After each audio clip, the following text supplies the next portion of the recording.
நேயர்களே, India Pakistan. Vijay Antony, Sushma Raj, DP Gajendran, காளி, Manobala, Jagan, MS Bhaskar, Pasupathi, Urvashi மற்றும் பலர் இந்த படத்துல நடிச்சிருக்காங்க. ஓமின் ஒளிப்பதிவுல தீனா தேவராஜன் இசையமைப்புல இந்த படத்தை இயக்கியிருக்காரு. ஆனந்தன் தயாரிச்சிருக்காங்க. ஃபாத்திமா விஜய் ஆண்டனி. இந்த படத்தோடைய கதை: ஹீரோ விஜய் ஆண்டனி ஒரு அட்வொகேட், ஹீரோயின் சுஷ்மாவும் ஒரு அட்வொகேட். ஆனால் ரெண்டு பேருமே அட்வொகேட்னு தெரியாமல் ஒரே வீட்டில் தனித்தனி ரூமில் ஆஃபீஸ் எடுத்து தங்குறாங்க.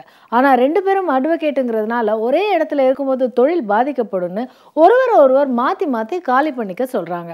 ஆனால் அது இயலாமல் போகவே ஒரு முடிவுக்கு வராங்க. கிராமத்தில் நிலத்தகராறில் இருக்கிற பசுபதி சென்னைக்கு விஜய் ஆண்டனியோட கிளைண்டாகவும், பசுபதியோட எதிர் கோஷ்டியில் இருக்கிற MS பாஸ்கர் சுஷ்மாவோட கிளைண்டாகவும் சென்னைக்கு வராங்க.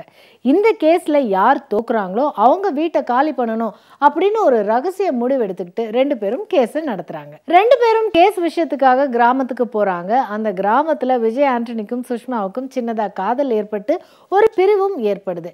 இதற்கிடையில் பசுபதியோட மகனும் MS பாஸ்கரின் மகளும் வேற காதலிக்கிறாங்க. சென்னையில் ரியல் எஸ்டேட் தொழில் செய்கிறவங்களுக்கு ஆதரவா போலீஸ் செய்த ஒரு போலி என்கவுண்டருடைய DVD ஹீரோயின் கிட்ட இருக்கிறதா நினைச்சுக்கிட்டு அந்த police inspector heroine, hero, Pasupathi, MS Bhaskar எல்லாரையும் கடத்தி வச்சுக்கிட்டு மிரட்டுறாரு. இந்த சூழல்ல இருந்து ஹீரோ விஜய் ஆண்டனி இவங்க எல்லாரையும் எப்படி காப்பாத்துறாரு? அதே சமயம் இந்த கேஸ் முடிவடைஞ்சு இதுல யார் வெற்றி அடைகிறாங்க? ஹீரோ ஹீரோயினுடைய கரம் பிடிக்கிறாரா இல்லையா? இதெல்லாம் தான் இந்த படத்துடைய மீதி கதை. ஹீரோ விஜய் ஆண்டனி தனக்கு மாற்றம் தரும் சரியான கதாபாத்திரத்துல நடிச்சிருக்காரு.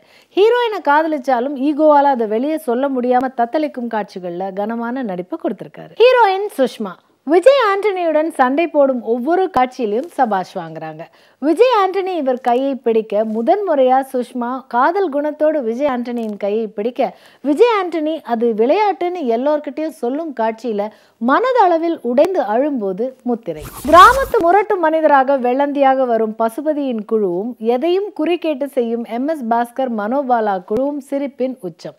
ஹவுஸ் புரோக்கராக பாவாடையாக வரும் ஜெகன், விஜய் ஆண்டனியின் நண்பராக வரும் காளி என எல்லோருமே சூப்பர் நடிப்பு, சூப்பர் சிரிப்பு. ஒளிப்பதிவாளர் ஓம் கிராமம் நகரம் என இரண்டையும் அழகு மாறாமல் காட்சியாக்கியிருக்காரு. ஒரு பொண்ணை பார்த்தே மாமா பாடல் உட்பட எல்லா பாடல்களையும் தீனா தேவராஜன் ரசிக்கும்படியா தந்திருக்காரு. இயக்குனர் ஆனந்த் முழு படத்தையும் தனிச்சுவையாய் நகைச்சுவையோடு காட்சிகளாக்கியிருக்காரு. எல்லா நடிகர்களையும் முழுமையா பயன்படுத்தி இருக்காரு. காதலுக்கு மரியாதை DVDயை ஒரு கதாபாத்திரம் போல் ரசிக்கும்படியா தந்திருக்காரு. எல்லாவற்றையும் குறுக்கேட்டு செய்யும் MS பாஸ்கர் குறுக்கேட்டு கண்களை மூட, மனோபாலா ஒரு சின்ன மணி அடித்து குறி சொல்லும் காட்சி பகுத்தறிவு நையாண்டி. மொத்தத்தில் இந்தியா பாகிஸ்தான் கூட்டு வெற்றி.